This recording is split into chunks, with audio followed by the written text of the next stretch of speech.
Hello दोस्तों, हमारे इस नए वीडियो में आपका स्वागत है।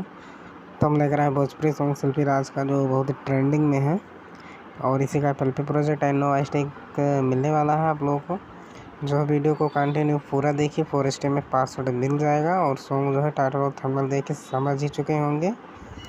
तो आप लोग जो है वीडियो में बने रहे, वीडियो में 4 स्टेप पासवर्ड होगा और पैटर्न कुछ अलग तरीके से बनाया है। अभी आप लोग सुनकर बताइएगा कमेंट में कि अच्छा लगा कि नहीं, कैसा है कैसा नहीं, आप लोग ज़रूर कमेंट कीजिएगा।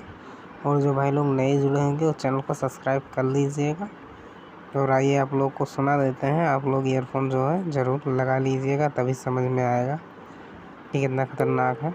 वैसे तो अपने हिसाब से बहुत ज़्यादा ही ख़तरनाक रिमिक्स किए हैं दोस्तों, बाकी आप लोग सुनकर बताइएगा। तो चलिए आप लोगों को सुना देते हैं।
Music.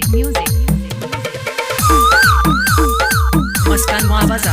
Muskan Wawaza. Music.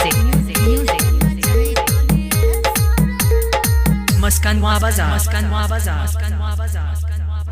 दोस्तों, कैसा लगा हमारा रिमिक्स कमेंट में ज़रूर बताइएगा और वीडियो को एक लाइक कीजिएगा और चैनल को सब्सक्राइब कर लीजिएगा। और आज के लिए बस इतना ही, मिलते हैं नेक्स्ट वीडियो में दोस्तों, और सब्सक्राइब करना मत भूलिएगा। Thanks for watching.